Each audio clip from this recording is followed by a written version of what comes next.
ကျွန်တော်တို့7 minute လောက်ကြာပါသေးတယ်မိကုန်းလေးတွေမေးပြန်ရှိလို့ရှိရင် reaction လေးတွေပြီးပါအဲ့တော့ကျွန်တော်မေးချင်တဲ့မိကုန်းလေးတွေပြောပြီးမယ်ပေါ့နော်ဒီမှာတော့messenger ကနေပြီးတော့တယောက်တက်လာတယ်ပေါ့နော်ယူရမီမောင်တဲ့မေကုန်းမေးချင်လို့ပါရှင်စရာတဲ့လက်ရှိမှာ cosmetic local brand တစ်ခုထုတ်ထားပါတယ်တဲ့မကြခင်မှာစာအုပ်တအုပ်ထုတ်နိုင်မှုလည်းပြင်ဆင်နေပါတယ်ဆရာတဲ့မတူညီတဲ့လမ်းချောင်းဆိုတော့တစ်ခုကိုဖိတဲ့အချိန်မှာတဲ့တစ်ခုကိုရော့သွားမှလည်းစိုးရိမ်ပါတယ်တဲ့ဘယ်လိုမျိုးလေး management လုပ်သင့်ပါလဲဆရာတဲ့အဲ့ဒါလေးတော့မိထားပါတယ်ခင်ဗျာကျွန်တော်တို့ကအဓိကနဲ့တာမညာကိုတီးဖို့လိုပါမနော်အဓိကရဲ့တာမညာရဲ့ပြီးလို့ရှိရင်ကိုကလမ်းကြောင်းနှစ်ကြောင်းသွားခြင်းနဲ့ဒါပေမဲ့တစ်ခုတည်းလှုပ်လိုက်တာနှစ်ခုစလုံးဖြစ်တော့မယ်အောင်ဖြစ်မယ်။ဘာနဲ့တူလဲတူဝနာတာမှ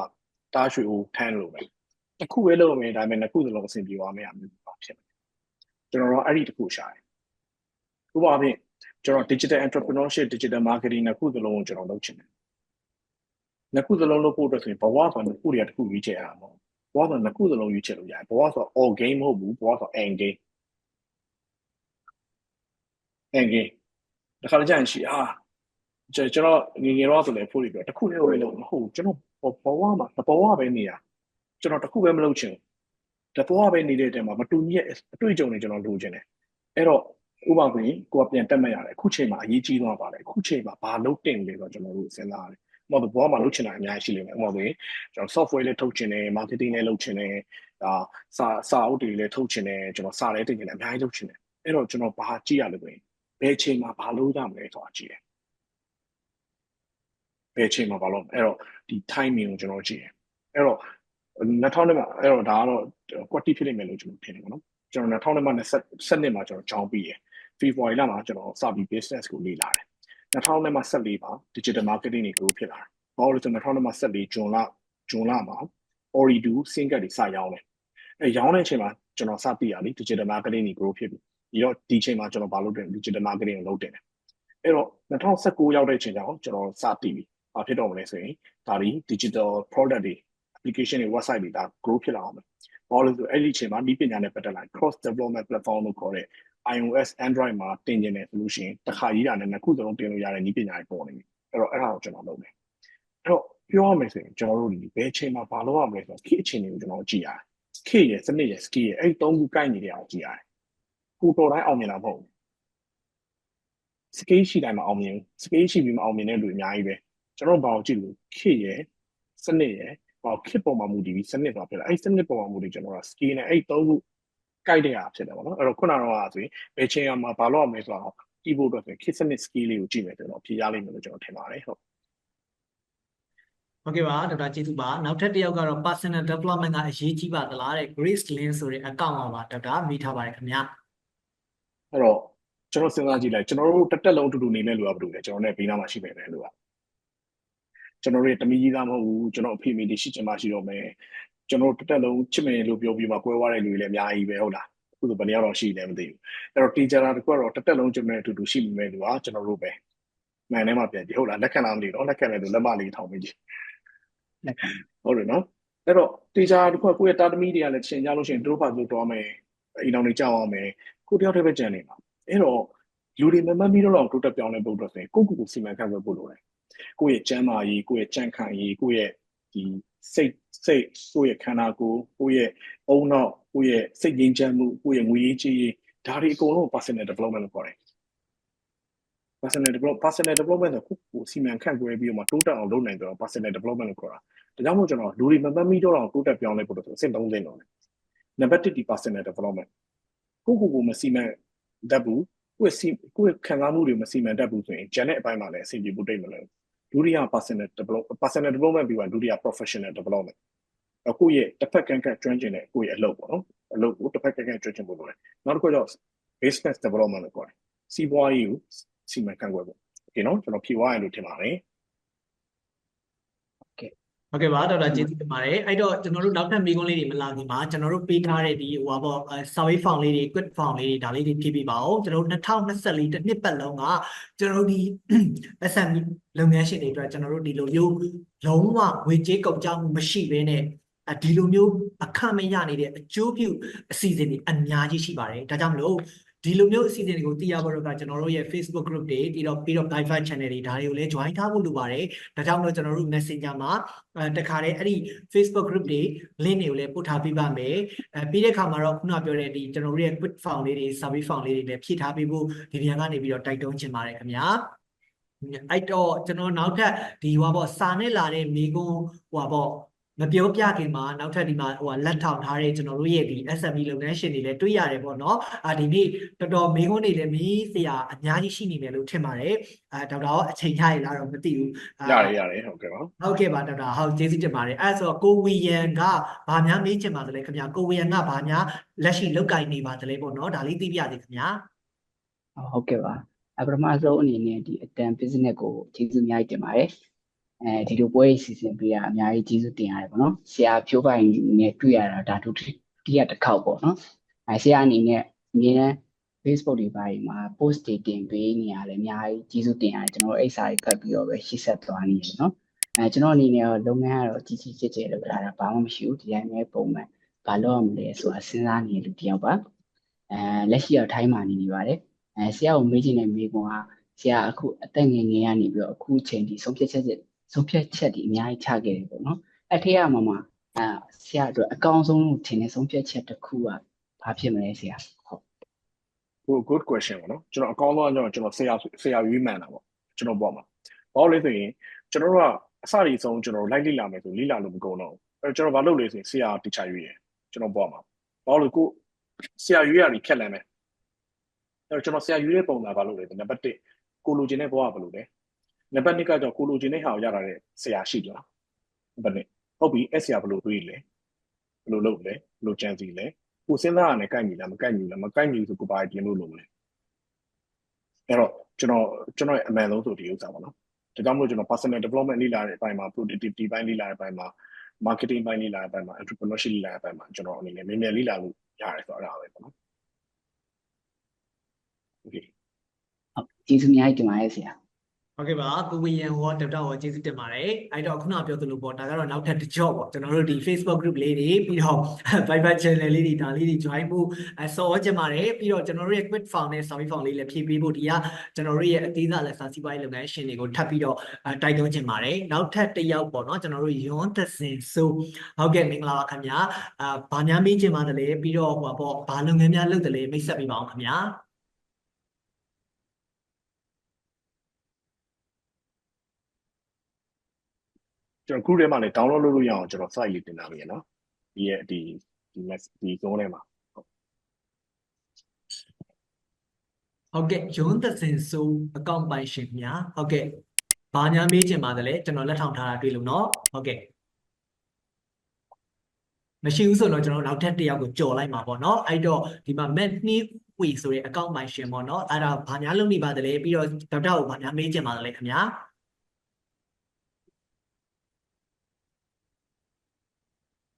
ဟယ်လိုဟုတ်ကဲ့ပါမင်္ဂလာပါဆရာကိုတွေ့ရတာဆရာတစ်နှစ်ကျော်လောက်ကဆရာစီမှာတင်တန်းတက်ပါလို့ညီမလေးတယောက်ကတော့ညွှန်းတယ်ကျွန်မဆရာနဲ့မတွေ့ဖြစ်သေးဘူးပေါ့နော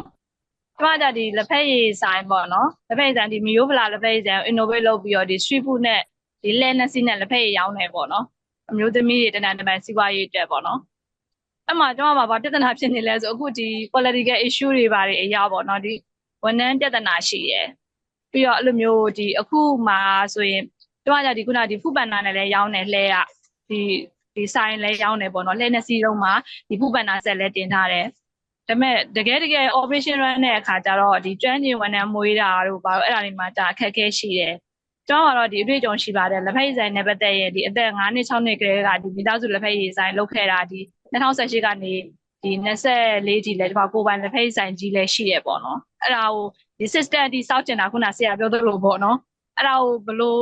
အစပေါ်ပြီးဘလို့လောက်ရအဲ့လိုလမ်းကြောင်းမသိဘူးဖြစ်နေတာဟုတ်ဆရာโอเคနော်နံပါတ်1လောက်မှာခံယူချက်ဒီအာရီကိုက်ရမလဲဆိုကိုယ့်ရဲ့ဝန်ထမ်းတွေဒီကိုယ့်ရဲ့ခံယူချက်နဲ့ကိုက်ညီရမှာမကိုက်ညီ system ဘယ်လောက်ကောင်းမအောင်မြင်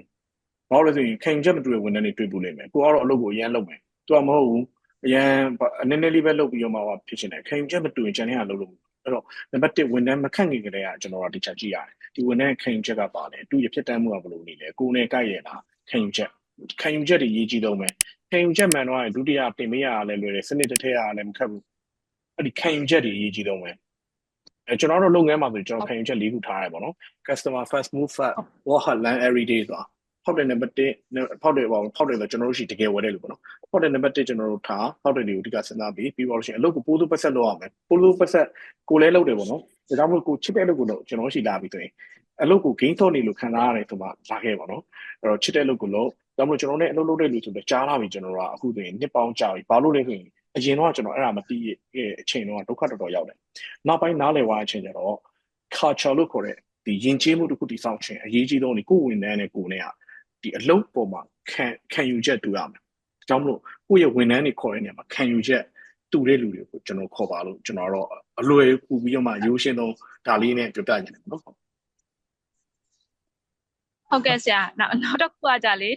ကျွန်တော်ဒီကျောင်းပြီးရကြပြီး electrical နဲ့ကျောင်းပြီးရဒါပေမဲ့ကျွန်တော်ဒီအခြေခံလူတန်းစားကျွန်တော်လည်းအခြေခံလူတန်းစားမိသားစုကပေါက်ဖွာလာဖြစ်တဲ့ဒီအခြေခံလူတန်းစားတွေကိုစီးပွားရေးထူထောင်ပေးနေတာဒီလက်ဖက်ရည်ဆိုင်အလုပ်လေးတွေကိုပေါ့နော်ဒါမျိုးဖလာလဲရင်းနှီးကြတယ်ဆိုတော့အမှဘယ်လိုဖြစ်နေလဲဆိုတော့အခုဒီကျွန်တော်ဒီ SME နဲ့ပတ်သက်တဲ့ပြိုင်ပွဲတွေဝင်ပြိုင်နေပေါ့နော်အဲ့လိုမျိုးဝင်ပြိုင်တဲ့ခါကျတော့ဘယ်လိုမျိုးပြဿနာတွေတွေ့လဲဆိုတော့ကျွန်တော်ဒီpresentation slide တွေတင်ဆိုလဲတင်လိုက်တယ်သွားပြိုင်ဆိုလဲပြိုင်လိုက်တယ်ဒါပေမဲ့အဓိကကျွန်တော်တို့စီက comment ပြန်လို့ကျင်တာပေါ့နော်ဆိုလို့ကျင်တာကျွန်တော်တို့ကဒီ session list ထဲမပါဘူးဆိုလို့ရှိရင်တော့မှကျွန်တော်တို့ကဒီကျွန်မရဲ့ဒီ presentation ဒီသူတို့ခေါ်နေတဲ့ဒီအခုနပေါ့နော်စုတွေဆိုရင်ဘာဖြစ်နေတယ်ပေါ့နော်လိုအပ်ချက်ကရှိနေတယ်အဲ့လိုမျိုးပုံစံတွေပြန်သိတော့ဒါကကျွန်မကနည်းနည်းပဲကျွန်မပုံစံပဲနည်းနည်းလွဲနေသလားပါလားအဲ့လိုမျိုးသိကျင်တာဆရာကျွန်တော်ဒီခုနကျွန်တော် presentation ပြင်နေဆိုတော့ကျွန်တော်ရဲ့ဒီ business profile ပြင်နေဆိုလဲကျွန်တော်ဒီ business profile မှာဘာတွေလိုအပ်တယ်ဆိုတာမျိုးတွေကျွန်တော်သိကျင်တာသင်ယူကျင်တာပေါ့နော်အဓိကတော့ကျွန်တော်စုတွေဆိုတာထက်ကျွန်တော်အတွေ့အကြုံလိုချင်တယ်သူတို့စီက comment တွေပေါ်မှာကျွန်တော်ပြုပြင်ပြောင်းလဲတဲ့ဥစ္စာတွေတွေ့တဲ့အကြောင်းထပ်ပြောင်းလို့ရမှာပေါ့နော်အဲ့လိုမျိုးတွေဆိုရင်ရောဘယ်လိုမျိုးလဲဆရာလမ်းညွှန်ပေးလို့ရမလားပေါ့နော်အဓိက engineer ဆို engineer လို့စဉ်းစားကြည့်ပေါ့နော် engineer ဘယ်လိုစဉ်းစားလဲဆိုပြဿနာဖြေရှင်းဖို့စဉ်းစားတယ်ပြဿနာဖြေရှင်းဖို့အတွက်ကိုသူဘာလုပ်လဲဆိုရင်ထုတ်ကုန်တွေကိုပေးလုပ်တယ်ဒါ engineer တွေစဉ်းစားရတော့မယ်အဲ့တော့ကိုကခုနကတော့ကျတော့ကိုကနေပြီးသူတို့ပွဲတွေပါတယ်ကိုက feedback ကိုရနေတယ် feedback ကိုရခြင်းသူတို့ရှိကမရတယ်ဒီနေ့က AI နေရှိနေပြီပဲကျွန်တော် AI နဲ့မှာ presentation တင်လိုက်ကိုကနေပြီးဥစ္စာဗီဒီယိုရိုက်ထားပြီးစာနဲ့ present လုပ်ထားပြီးကျွန်တော်တင်လိုက်တင်ပြီးတော့ဒီဥစ္စာဝီဖန်ပေးသမ်းပါဆိုတဲ့အမျိုးကျွန်တော်လုပ်လို့ရနေပြီဒီခေတ်ကဘာမှမခက်တော့ဘူးဟုတ်လားနောက်ဆုံးကိုကဒါနိပညာတည်တယ်ဆို ChatGPT ကိုမေးလိုက်လို့ရတယ်ဥပမာအားဖြင့်ဆိုရင်ကျွန်တော်ကဒီနေ့ခေတ်မှာဆိုကျွန်တော် idea တစ်ခုကျွန်တော်လုပ်တယ်ဆိုပါတော့နော်ဥပမာဆိုရင်ငွေကအတက်ပဲဆိုတော့ဒါကိုကျွန်တော်တို့ကဘာဖြစ်လဲဆိုရင်ရေးလိုက်တယ်ဆိုပါတော့နော်ဒါရေးလိုက်ပဲဆိုတော့ဟုတ်လားမဟုတ်လားတော့ရေးရမယ်နော်ဒီဥစ္စာကိုကျွန်တော်တို့ဝေဖန်ခိုင်းမယ်ဒါဆိုလို့ရှိရင်ကျွန်တော် MSS လို့အတူပေါက်ရေးထားလိုက်တယ်အခုပြောရရ make sense ဖြစ်လားမဖြစ်ဘူးလားဘာလို့လဲ make sense ဖြစ်လားမဖြစ်ဘူးလားငါ့ကိုပြန်ပြီးဝေဖန်ပြဒါဆိုကြည့်လိုက်ဘာကြောင့်မလို့ဒါဒီအတိတ်ပဲရှိရဘာကြောင့်မလို့အတိတ်ပဲမရှိဘူးကျွန်တော်ပြန်ပြီးမှ feedback ပြန်ပေးနိုင်တော့ရှိပြီအဲ့တော့ဒီဥစ္စာကျွန်တော်မြန်မာလိုပြောပြရအောင်အဲ့တော့ခုနကတော့ကျွန်တော်မေးသွားတဲ့ဟာနှစ်ခုပေါ့နော်နှစ်ခုကိုကျွန်တော်နားလဲတယ်နံပါတ်1ကကိုက engineer ဖြစ်တယ်ကိုလုပ်ချင်နေတာရှိတယ်ကဘာကြီးကိုပေးလုပ်နေတဲ့ engineer တွေပဲဘာလို့ဒီခုလို zone နဲ့ဘာလို့ကျွန်တော်ပြောလို့ရလဲ software engineer တွေပေးလို့ပေါ့သူတို့ကဘယ်လိုပေးလို့လဲသူတို့တွေဒီစက်တနာတစ်ခုတွေးလို့ဒီပြဿနာကိုဘယ်လိုဖြေရှင်းရမလဲဆိုအဖြေရှာတွေ engineer တွေအားတာကြအဲ့တော့ကိုဒီ engineer mindset ကိုတုံးပြီးဘာလို့ဆရာဝန်တွေကပြဿနာကိုကုသဖို့ကြိုးစားတယ် engineer တွေကပြဿနာကိုဖြေရှင်းဖို့အတွက်ထုတ်ကုန်တွေတိစောက်ဖို့အတွက်ကြိုးစားတယ်စဉ်းစားရပုံမှာမတူအဲ့တော့ကိုဒီ engineer mindset ကိုထားနံပါတ်2ကကျတော့ feedback ရတယ်သူတို့ရှိရမရဘူးဘာမှဖြစ်ဘူးဒီနေ့ခေတ်ကဘာလို့လဲ AI ကိုမေးခိုင်းလို့ရတယ်အဲ့တော့ကိုစိတ်ညစ်ချင်တခြားလူတွေရှိရမျှော်မှန်းချက်တွေအများကြီးထားစိတ်ညစ်ချင်ကိုမျှော်မှန်းချက်တွေအများကြီးထားတခြားလူတွေအားကိုးရ short AI ကိုမေးကျွန်တော်ဖြေသွားလာအောင်ပြီပေါ့နော်ဒါလေးโอเคဟုတ်ကဲ့ဆရာကျေးဇူးပါဆရာဟုတ်ကဲ့ကျေးဇူးတင်ပါတယ်မန်ဒီဦးဝေဒေါက်တာကိုလည်းကျေးဇူးတင်ပါတယ်အဲ့တော့ကျွန်တော်တို့အချိန်လေးတော့နည်းနည်းလေးလင့်နေပြီဒါနဲ့နောက်ထပ်မိကုန်းပေးဖို့ကလည်းဒီမှာလည်း messenger တွေမှာလည်းအများကြီးရောက်နေဒီမှာလက်တောက်ထားလို့လည်းအများကြီးပေါ့ဒေါက်တာကိုပဲအရင်မေးချင်ပါတယ်ဒေါက်တာအချိန်နည်းနည်းလောက်များရနိုင်သေးတယ်ရတယ်ဟုတ်ကျွန်တော်ဖြေပြပါမယ်ဟုတ်ကဲ့ပါဒေါက်တာကျေးဇူးတင်ပါတယ်ခင်ဗျာအဲ့တော့ဒီမှာနောက်ထပ်တစ်ယောက်ကျွန်တော်ဟိုပေါ့ဒီကနေပြီးတော့လက်ထောင်ထားတဲ့သူတွေပဲအရင်ဦးစားပေးလိုက်ပါမယ်အဲ့တော့တန်တာသိန်းဆိုတဲ့အကောင့်ပေါ့နော်ဒီ account mention ကဒေါက်တာကိုဗာများမေးချင်ပါသလဲပြီးတော့ဟိုဘာလုပ်ငန်းများလုပ်တယ်လဲဒါလေးသိချင်ပါတယ်ခင်ဗျာဟုတ်ကဲ့ပထမဦးဆုံးတော့ဗောနော်အခုလိုမျိုးဆရာဒေါက်တာဖြိုးပိုင်နဲ့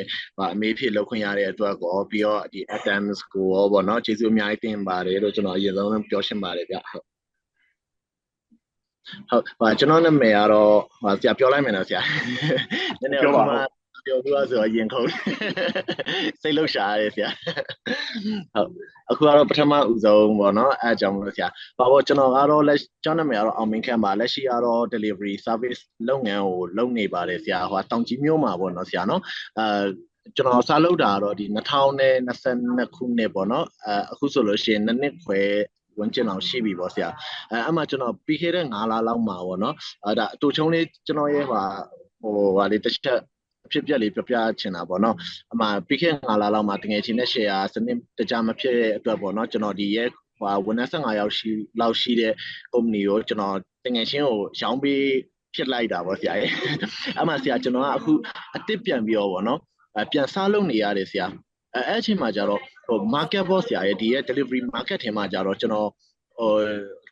တော်ရဲ့ customer တွေကျွန်တော်နဲ့ collaboration လုပ်ထားတဲ့ sign တွေဒါကြတော့အရင်ကျွန်တော်ရောင်းလိုက်တဲ့ company စီမှာကျွန်တော်ကအများကြီးပါသွားတယ်ပေါ့ဆရာရဲ့အဲ့မှာလက်ရှိမှာကျတော့လေကျွန်တော်ကအစ်စ်ပြန်ပြီးတော့ဖွင့်ထားတဲ့အခြေအနေမှာကိုယ့်ရဲ့ service ကလည်းအရင်တုန်းကပေးတဲ့ service အတိုင်းပဲပေါ့နော် category 4ခု5ခုလောက်ရှိတယ်ကျွန်တော် food delivery လုပ်တယ်ပြီးတော့ဒီ general service လေးတွေပါကျွန်တော်ဒီပစ္စည်းပို့တာတွေ door to door service လေးတွေပေါ့ဆရာအဲ့လိုမျိုးတွေကိုကျွန်တော်လက်ရှိလုပ်ပေးနေရပေါ့ဆရာအခုကတော့ကျွန်တော်အစ်စ်ပြန်စထား3လဝင်ကျင်လောက်တော့ရှိပြီဆရာအဲ့မှာကျွန်တော်ပေါ့နော်ဒီကျွန်တော်ရဲ့လက်ရှိပေးနေတဲ့ service တွေနဲ့ပေါ့ customer ကိုဘယ်လိုမျိုးဘယ်လိုပြော customer ပို့ပြီးများရလာအောင်ပေါ့နော် market ထဲမှာကြောက်လေကိုကနေရာပြန်အစားနေပြန်ပြီးတော့နေရာပြန်ယူရတာဆိုတော့ဆရာရဲ့ customer လေးအများကြီးမရသေးဘူးဆရာအမှ customer ပို့ပြီးတိုးပွားလာခြင်းနဲ့ဆရာရဲ့ကိုနဲ့အရင်တော့အလုပ်တူလုပ်တဲ့ customer တွေကလေကိုအရင်တော့ပေါ့နော်ရောင်းလိုက်တဲ့ရုံဖက်ကိုပဲသူက orderအဲ့ကြတယ်ဆရာရဲ့ကိုက customer အစ်စ်ကိုပဲယူတင်လာဒီ customer တွေကိုပြန်ပြီးတော့ဆက်သွယ်တင်လာပြီးရင်ကိုကဘယ်လိုလမ်းကြောင်းနေနဲ့ဒီလုပ်ငန်းကိုtotal လာအောင် grow ဖြစ်လာအောင်ပေါ့ဆရာဘယ်လိုမျိုးလမ်းကြောင်းလေးနဲ့တွားတင်လဲဆိုတော့ကျွန်တော်အကြံဉာဏ်လေးရချင်ပါတယ်ဆရာပြီးတော့ကျွန်တော်တွားချင်တာကျွန်တော်ထားလို့တွားချင်တာပါဆရာဟုတ်ကျွန်တော်ရေပူရပဲကျွန်တော်ပြောလိုက်မယ်နော်နံပါတ်1ကကျတော့ကိုယ့်ရဲ့တခြား delivery တွေကို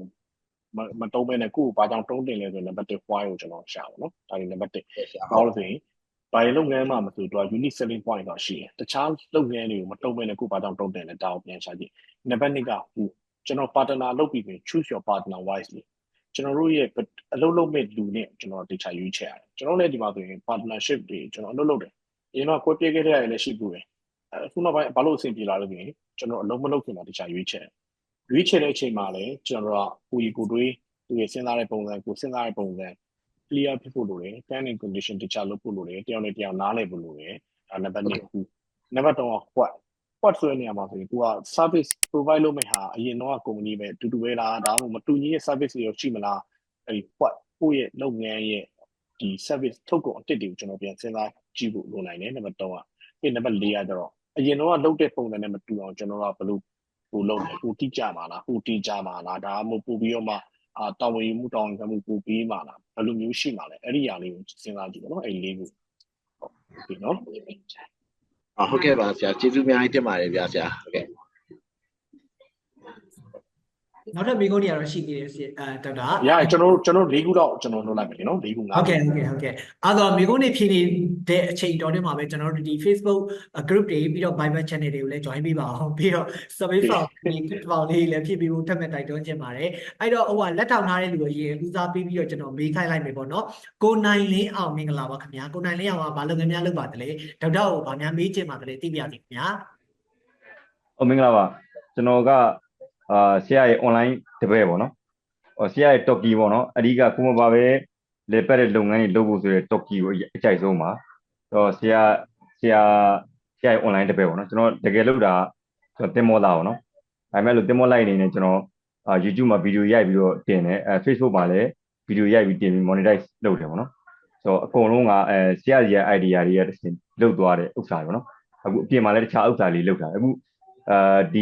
ီလဆန်းမှာကျွန်တော် VIP Siemens service ကိုကျွန်တော်လုပ်ဖို့ရှိတယ်အဲ့ဒါကတင်မောသားအလုပ်ပေးမယ် agent တွေကြားထဲမှာကျွန်တော်ကြားခံပွဲသားပုံစံနဲ့ကျွန်တော်အရင်တော့ online စနစ်သွားတယ်အခုတော့hybrid ပေါ့နော် online ရောရုံးမှာရောလုပ်ဖို့ရှိတယ်ပေါ့နော်အဲ့ဒါကျွန်တော်အခုမှစလုပ်မှာဆိုတော့ offline ဘက်ကိုပြောင်းပြီဆိုတော့ကျွန်တော်အဲ့ဒါ ဆောင်ရန်ရှောင်းလေးဆရာတစ်ခွန်းလောက်မှာပေးပါအောင်ဗျ Okay ကျွန်တော်နားလည်လောက်ဆိုလို့ရှိရင်ကျွန်တော်တို့က offline business ကိုစပြီးနံပါတ်1ကကျွန်တော် model မှာရင်မေတော့လည်းကဲလို့မရအောင်အဲ့တော့ကျွန်တော် business model တခြားရွေးချယ်ဖို့လိုတယ်နော် business model ဆိုတာဘာလဲဆိုဘယ်သူတွေကိုရောင်းမယ်ဘာကြောင့်မလို့ကိုရှိလာဝယ်တင်တယ်ဘယ်လောက်ကုန်ကြမယ်ပြီးအမျက်ငွေဘယ်လောက်ထိရနိုင်လဲဒီ business model ကိုတခြားလေးကြည့်ဖို့လိုတယ်ခါလေးကြောင့်လို့ရှိရင်အဲ့ business model ကဖြစ်နေမကိုက်ဘူးဆိုလို့ရှိရင်ခါလေးကြောင့်လို့ရှိရင်ရောင်းတော့ရောင်းရတယ်ဒါပေမဲ့အမျက်ငွေများဖြစ်တတ်တယ်ဒီ model ဒီခုပေါ့နော်ဒါလေးက business model canvas ဆိုတာရှိတယ်အခုကွက်ပါတယ်အဲ့ဒါလေးကိုချက်ကြည့်လိုက် business model canvas ဆိုတာရှိတယ်အဲ့တော့ model မိုင်းမေတော့လေကြည့်လို့မရအောင်ဟောတချို့လူတွေဆိုအရန်ကြိုးစားအားထုတ်နေတာတွေ့ဖို့လိမ့်မယ်မနက်ကနေညနေထိတချို့ကြောင့်လေဖုန်းလေးနဲ့ပဲအလုပ်လုပ်နေပတ်စံနေရမ်းဝင်နေဘာလို့လဲဘာလို့လဲဆိုရင် model မိုင်းမေတော့လေကြည့်လို့မရအောင်တချို့ဆို apply ခံရရင်လည်းပတ်စံနေဝင်နေတာ YouTube မှာပြောတာ video play ခံရနိုင်တော့ပတ်စံနေဝင်တယ်ဟုတ်လားဒါဘာဖြစ်လဲဆိုရင်ကျွန်တော်တို့က model မိုင်းမေတော့ကြည့်လို့အဲ့ business model ကိုတခြားကြည့်ဖို့လိုတယ်နံပါတ်1ကတော့ကျွန်တော်တို့ကဘာလို့ဖို့လို့လဲဆိုလို့ရှိရင်ဒီ business ကိုစလုပ်ကြရအောင်နော်ကျွန်တော်တို့က working on a business လို့ပြောတယ် working on a business ကိုလုပ်ငန်းတစ်ခုလုံးထုတ်ကုန်တစ်ခုလုံးစဉ်းစားကြည့်အများဆုံးကျွန်တော်လုပ်ငန်းထဲကိုရောက်ကြဘာလို့လဲဆိုရင်ဒီကိုမပါပဲလေပတ်တဲ့လုပ်ငန်းဆိုတာအရင်ကြည့်ရမှာအခြေခံဘာလုပ်ငန်းချဲဖို့တော့အဲ့ဒါမလုပ်ဘဲနဲ့လုပ်လို့မရအောင်စဉ်းစားကြည့်ကိုလုပ်ငန်းထဲမှာပဲအကုန်လုံးလိုက်လုပ်နေသူကျွန်တော်ဒီချို့ authority ဆိုနှစ်ပေါင်း20ရှိပြီအလုပ်ကိုပြစ်ပြီးခရီးသွားလို့မရအောင်တပတ်လောက်တိုင်းသူကြောက်နေပြီ Viber ထဲမှာ screen down သူပါလာရင်ဘာဖြစ်ပြီလဲမသိဘူးတော့အနည်း20ရှိပြီအနည်း20ရှိတယ်ဘလို့ဖြစ်နေလဲအုပ်စစောင်းလို့ဖြစ်နေတယ်ဆိုလို့ကြားတယ်အဲ့တော့အုပ်စစောင်းလို့ဖြစ်ဘာလို့လဲဆိုရင်အဲ့တော့ကိုမပါပဲလေပတ်တဲ့လုပ်ငန်းဆိုတာဒါအခြေခံသူကအကြီးမို့အခြေခံပေါ့နော်ဘယ်လောက်ထိမပါလဲဆိုရင်နံပါတ်1ကကျွန်တော်ကကိုကလုံးဝကြီးမပါသွားတာမဟုတ်ဘူးတစ်စင်းနေနံပါတ်1ဆိုရင်ကိုက minor test တွေလွဲခဲ့လို့ရမယ်ပြီးသွားရင်ကိုကအရေးကြီးတဲ့ test တွေလွဲခဲ့လို့ရမယ်နောက်ပိုင်းကျရင်ကိုကဆုံးဖြတ်ချက်ချရပဲလုပ်မယ်နောက်ပိုင်းကျရင်ဆုံးဖြတ်ချက်ချနိုင်တဲ့လူရှိလာမယ် managing director ကိုကနေအကြံပေးတဲ့ level ကိုရောက်လာမယ်ဒီကမှတစ်စင်း manager တွေကျွန်တော်တို့ဟိုဒါမွေးထုတ်ပေးမယ်နောက်တစ်ဆိုင်ပြန်ဖွင့်မယ်ဒါမျိုးတွေပေါ့နော်အဲ့တော့ဒီလိုမျိုးသွားဖို့အတွက်ဆိုလို့ရှိရင်ကျွန်တော်တို့ကဘာလို့လဲဆိုရင်ခုနကပြောတဲ့လုပ်ငန်းကို working on a business ဆိုပေါ့လေလုပ်ငန်းကိုထုတ်ကုန်တစ်ခုလို့စဉ်းစားပြီးသွားဖို့အဲ့တော့ဒီလုပ်ငန်းကြီးကိုကဒီလုပ်ငန်းအထဲမှာတော့ねဒီလုပ်ငန်းကြီးကိုထုတ်ကုန်တစ်ခုလို့စဉ်းစားနေနိုင်ငံတကာမှာကျွန်တော်တို့ prototype လို့လည်းခေါ်တယ်ထုတ်ကုန်တစ်ခုလို့စဉ်းစားတာဒါခါလည်းဒီလိုလုပ်ဖို့အတွက်ကြောင့်ကျွန်တော်က service တွေအများကြီးကိုမလုပ်နဲ့ဖြစ်နိုင်တယ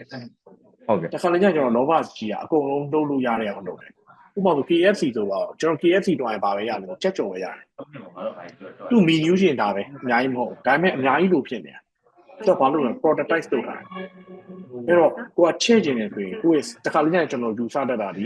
ီလုပ်ငန်း service တွေအများကြီးပေးအမျက်ငွေအများကြီးများလာတယ်လို့စဉ်းစားတာတခါလေးည service တွေအများကြီးပေးလိုက်တဲ့ကြောင့်မို့ချက်ထွင်နိုင်အတွက်ကိုမပါပဲလေပတ်ဖို့လုပ်တဲ့ဆိုတာအဲ့ဒါကြီးခက်တော့တယ်အဲ့ဒါလေးတွေတစ်ချက် UPG နော်โอเคအဲ့တော့လက်ချက်ဆိုနေမှာ working on a business လို့ပြီး business model တခြားလေးစဉ်းစားလို့ဟုတ်ကဲ့ဆရာကျေးဇူးအများကြီးတင်ပါတယ်နော်ဟုတ်ကဲ့ပါကိုနိုင်လေးဟုတ်ကဲ့နောက်ထပ်တစ်ယောက်ဒီ line ထပ်ပေါ့နော်ကျွန်တော်တို့ဘာများမေးချင်တယ်လဲခင်ဗျာဘာလုပ်ငန်းများလုပ်လဲသိပြရသည်ခင်ဗျာဒီ line ထပ် account ပိုင်ရှင်ပါခင်ဗျာ Hello ဟုတ်ဆရာမင်္ဂလာပါဆရာကျွန်တော်ဆရာရဲ့fan ဆိုလဲဟုတ်တယ်ဆရာအခုလိုမျိုးပြောရတာကြတော့လေလက်တွေတောင်တုံနေဆရာပမောင်းဆုံးဟုတ်သိကျင်တာဆရာဘဝမှာလဲ turning point ဆိုတာများရှိခဲ့မလားပေါ့နော်ဒါကတော့ကျွန်တော်ဒီ personal အရာသိကျင်တဲ့ question လေးပါနောက်တစ်ချက်ကြတော့ဆရာကျွန်တော်တို့ကဒီတချို့အရာတွေကြတော့ဒီအတွေးတွေကနေစရတယ်အတွေးတွေကနေစပြီးတော့ကိုတကယ်လုပ်ချင်တဲ့အရာတစ်ခုကိုလုပ်ဖို့ပေါ့ဆရာရဲ့အဲ့ဒါကြတော့ဘယ်လိုမျိုးအရာတွေကတွန်းအားဖြစ်စေလဲဆရာဒီအတွေးတွေထဲမှာပဲမရက်ပဲနဲ့တကယ် action ဘက်ကိုသွားဖို့အတွက်အဲ့လိုမျိုးလှုပ်ဆောင်ချက်လေးသိချင်ပါတယ်ဆရာဟုတ်ကျေးဇူးပါဆရာဟုတ်ပြီနော်ကျွန်တော်ဘွားတန်းနေတယ်ပြမလားအဲ့နာလေးလိုက်ဖို့ပြောကျွန်တော်ဘွားတန်းနေဘွား2012ပေါ့2012မှာဘာလို့လဲ career changes ကျွန်တော်လုပ်အောင်ပထမ turning point ကျွန်တော်10တန်းပြီးတော့နောက်တစ်ခု turning point တော်တော်ကြီးတာ2012 February လမှာဘာလို့လဲဆိုကျွန်တော်ဒီ6နှစ်လောက်ဒီလာခဲ့တဲ့စိပညာကိုကျွန်တော်ဆွတ်လုပ်ပြီးတော့ဒီ business အပိုင်းကိုလေ့လာဖို့အတွက်ဆိုတာအဓိက turning point နေအဲ့တော့ဒီအောင်လုပ်တဲ့အချိန်မှာဆိုကျွန်တော်ဘာလို့လဲခုနကပြောလို့ဆရာကျွန်တော် platform တစ်ခုရှာကျွန်တော် YouTube မှာလည်း video လုပ်ထားပေးရရှိတယ် platform ကျွန်တော်ကြီးနိုင်တဲ့ platform တစ်ခုရှာတယ် ရှားအချိန်မှာအဲ့ချိန်တော့ကျွန်တော် Effect Business School ကိုခေါ်တယ်ဆရာကျော်တော်လင်းတို့ရှိရောက်သွားတယ်ရောက်သွားတဲ့အချိန်မှာကျွန်တော်စာတင်တယ်တင်ပြီးသွားတဲ့အချိန်ကျတော့အပတ်ကောင်းတဲ့အချိန်ကျတော့စာပြန်တင်ပေးခွင့်ရပါတယ်နော်စာပြန်တင်ပေးခွင့်ရပါတယ်အဲ့ဒါကြီးကျွန်တော်ပေါ်ရဲ့ turning point ပဲအဲ့တော့ကျွန်တော် water နာပါတဲ့အလုပ်တွေလည်းတွေ့ပါတယ်ဒါလည်းတစ်ပေါ့နောက်တစ်ခုကကျတော့ကျွန်တော်တို့ဒီခုနကအတွေးတွေကိုပဲရှိနေတဲ့ဟာတော့ perfectionist ဖြစ်လို့ perfectionist ဖြစ်လို့ဆိုတာအပြီးပြည့်တော့မှစကြတယ်နောက်ပိုင်းတော့ကျွန်တော်ဘာလို့စဉ်းစားလို့တိုးတက်ခြင်းဒီပြီးပြည့်တော့ခြင်းနဲ့အရေးကြီးရလို့စဉ်းစားလိုက်တယ်တစ်ခုခုလုပ်လိုက်လုပ်ပြီးသွားလို့ရှိရင်ကျွန်တော်တိုးတက်လို့ရအောင်လုပ်လို့ရရရှိတယ်တဖြည်းဖြည်းနဲ့ပူကောင်းအောင်လုပ်ပါလားဘာလို့တစ်ခါတည်းအဲ့ perfectionist ဖြစ်အောင်လုပ်ပြီးကျွန်တော်ဥပမာမျိုးကျွန်တော်ဆိုစလုပ်ငန်းတစ်ခုစနေတယ်အကြိုင်းစဉ်းစားနှစ်လောက်စဉ်းစားရင်မှလုပ်ခဲ့တဲ့အချိန်ရှိတယ်ဘာလို့လဲဆိုရင်ကိုကပြီးအောင်အဲ့လိုဘာဖြစ်မလဲတော့ကြောက်တာနောက်ပိုင်းကျတော့ပြီးသွားတာဟုတ်ပြီလုပ်ရင်းနဲ့ပို့တိလာလိမ့်လုပ်ငန်းစိုးတီထွင်မှုဆိုတာကျွန်တော်တို့တိပြီးမှလုပ်တာမဟုတ်လုပ်ရင်းနဲ့တိလာဒီတွေကလုပ်ငန်းရှင်တွေအကုန်လုံးမေးကြည့်သူတို့တိပြီးမှလုပ်ခဲ့တာမဟုတ်လုပ်ရင်းနဲ့မှတိသွား landing by doing ပဲဟုတ်လားโอเคနော်ကျွန်တော်ဖြေသွားတော့မသိဘူးနော်ဒီဟာလေးရှင်းနေโอเคအဲ့တော့ကျွန်တော်နောက်3ခုကျွန်တော်လက်ခံပြီနော်ပြီးသွားရင်ကျွန်တော်ရက်လိုက်မယ်လीနော်အားလုံးလည်းကျွန်တော်တို့ join မိရကျေးဇူးတင်ပါတယ်အဲ့တော့ဟုတ်ကဲ့ပါဒေါက်တာအခုလိုမျိုးစိတ်ရှိလက်ရှိနဲ့မိခွန်းတွေတစ်ခုချင်းစီတေချာဖြေပေးတဲ့အတွက်လည်းကျေးဇူးတင်ပါတယ်အဲ့တော့နောက်ထပ်မိခွန်းလေးတွေကတော့ဒီဟိုပါပေါ့ချက်ပေါက်မှာပို့ထားတဲ့ဟာလေးတော့အများကြီးရှိရပေါ့နော်အဲ့ဒီထဲမှာဒေါက်တာဟိုဘယ်လိုချက်လေးတွေကိုဒါမှမဟုတ်ကျွန်တော်တစ်ခုချင်းစီဖတ်ပြရမလားဒါမှမဟုတ်ဘယ်လိုရကျွန်တော်ကြည့်ပြလိုက်မယ်နော်များတော့လေဘယ်လိုချက်လေးတွေများခြုံငုံပြီးပြောပြပေးလို့ရမလဲခင်ဗျာဟုတ်ဒီမှာတော့ကိုတီဟာနေ page လုပ်ချင်တယ်ဘယ်ချက်လေးကိုကြည့်ရမလဲဆိုတော့အဲ့တော့ VC page လုပ်ဖို့အတွက်ဆိုရင်နိုင်ငံတကာမှာဆိုလို့ရှိရင် Antler တို့အများကြီးကျွန်တော်ရှိတယ်အခုဒီလိုကျွန်တော်ဒီမလေးရှားမှာဆိုလို့ရှိရင်အများကြီးရှိတယ်စင်ကာပူမှာဆိုလည်းအများကြီးရှိတယ်သူတို့တော့မယ်ဆိုသူတို့ page tag ရှိတယ် page tag ထဲမှာကျွန်တော်လုပ်ရတယ်လုပ်တဲ့ချိန်မှာရွေးချယ်အချိန်မှာဘယ်သူပါကြည့်ရလဲဆိုရင်ကိုယ့်ရဲ့ဒါကိုယ့်ရဲ့တော့ pitch တက်ထဲမှာကျွန်တော်သွားတဲ့အချိန်ကကိုယ်ပဲနိုင်ငံကို focus လုပ်ပါလဲပါ technology လဲကိုယ့်ရဲ့အရေးချင်းဘယ်လောက်ရှိတယ်သူနဲ့ interview လုပ်ရတယ်အဲ့တော့ကျွန်တော်အချိန်ပြန်ပြီးကျင်လာတော့ဒီ AI tech တွေပါလုပ်တယ်ဆိုရင်အဲ့ Antler တို့ပြီးလို့ရှိရင်ကျွန်တော်တို့ accelerator တွေလည်းရှိတယ်အဲ့ဒါလေးရှာကြည့်ပြီးတော့သူတို့ရဲ့ format ထဲမှာပြင်ပြီးတော့မှပို့ကြည့်ပေါ့နော်ဒါလေးတွေကformat ကရှိပြီးသားကိုအတစ်ကနေလောက်ကြမှာ format တွေရှိပြီးသားဒါလေးရှိတယ်ပြီးတော့နောက်တစ်ခုကအရောင်းအားတိုးလာတယ် customer အခိုင်မှာရှိတဲ့အမြတ်ဆုံးနေနေဘယ်လိုပြင်ရှင်းမလဲ model business model ကိုပြန်ကြည့် business model ကိုပြန်ကြည့်တော့တခါတည်းရောင်းရှုံးဖြစ်နေတတ်တယ်ရောင်းတယ်ဒါပေမဲ့ရှုံးတယ်ဘာလို့ရောင်းရှုံးဖြစ်နေရလဲဆိုလို့ရှိရင်ကျွန်တော်တို့ရဲ့ဒီ pricing strategy မှာမားနေရဖြစ်တတ်တယ်တခါတည်းကျွန်တော်တို့ဖုန်းရောင်းနေဆိုတော့တချို့ဖုန်းတန်တွေဖုန်းရောင်းတာတွေအမြတ်ငွေမရှာရအောင်ဖုန်းရောင်းတဲ့အချိန်မှာအမြတ်ငွေတင်များပြီမယ်တော့ဘယ်ကနေရှာလို့ accessory ရတာမျိုးတို့တခြားရတာမျိုးတို့ပြန်စဉ်းစားကြည့်ဒါမျိုးကျွန်တော် business model လို့ခေါ်အောင်နော်မဟုတ် Xiaomi ဆိုတော့ Xiaomi ဖုန်းတွေဆိုသူတို့ကဘာလုပ်လဲလိမ့်ချင်းတော့ Xiaomi ဖုန်းတွေဈေးချပြီးရောင်းပြီးတော့တော့ဘယ်ကနေအမြတ်ကိုရှာလို့ဖုန်းနဲ့ဝယ်လိုက်ပြီးဆို application 73ခုပါတယ်အဲ73ခုကိုကျွန်တော်တို့က customer acquisition cost လို့ခေါ်တယ်အဲ့ဒီ software တွေကိုပတ်စံမှာကုန်မဲနဲ့လူတွေရှိအောင်လုပ်သွားပြီးတယ်အဲ့တော့ဒါဒီတို့ရဲ့ business model ကိုပေါ့နော်အဲ့တော့ model မိုင်းမယ်တော့လည်းကြည့်လို့ရအောင်ပါဒီဥစ္စာကိုပြောအောင်ပေါ့နော်ဒီချက်လေးကိုကျွန်တော်တစ်ချက်ကြည့်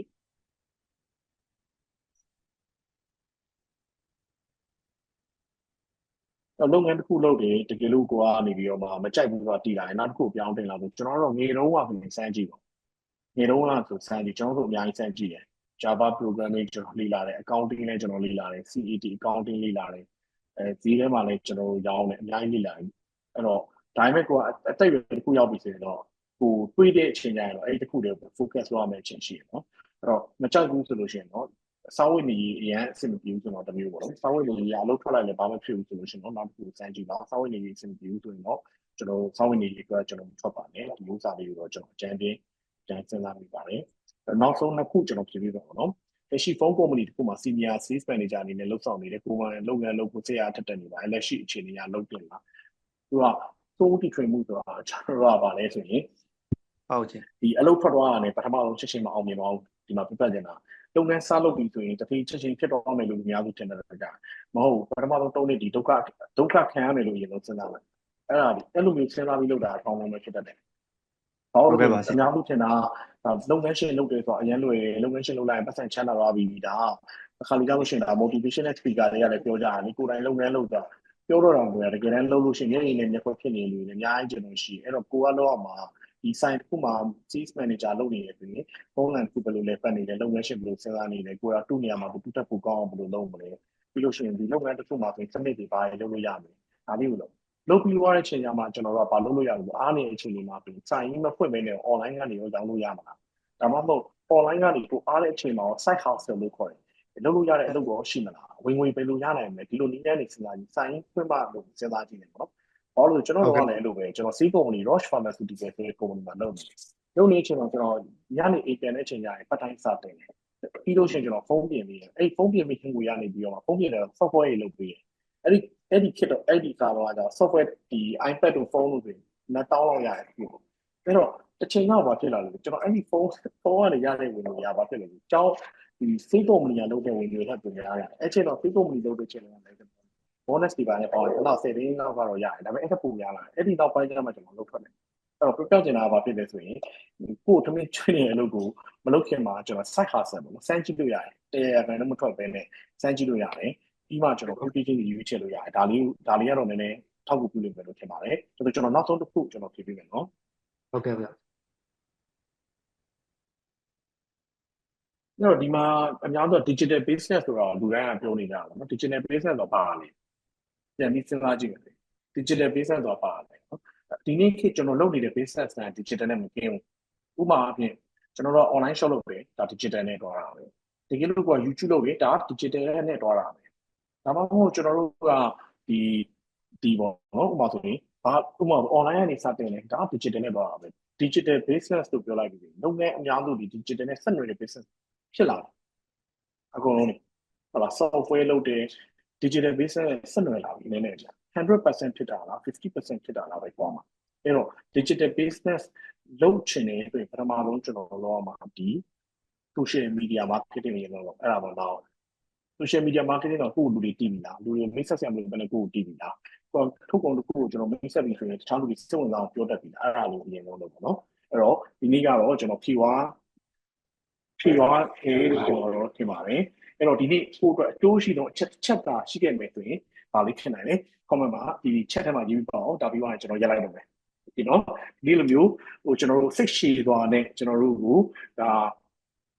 host လုပ်ပြီးတဲ့ညီလေးကိုလည်းကျေးဇူးတင်ပါတယ်ဒီညီလေးကိုလက်ခုပ်တီးပေးပါအောင်ကျွန်တော်တို့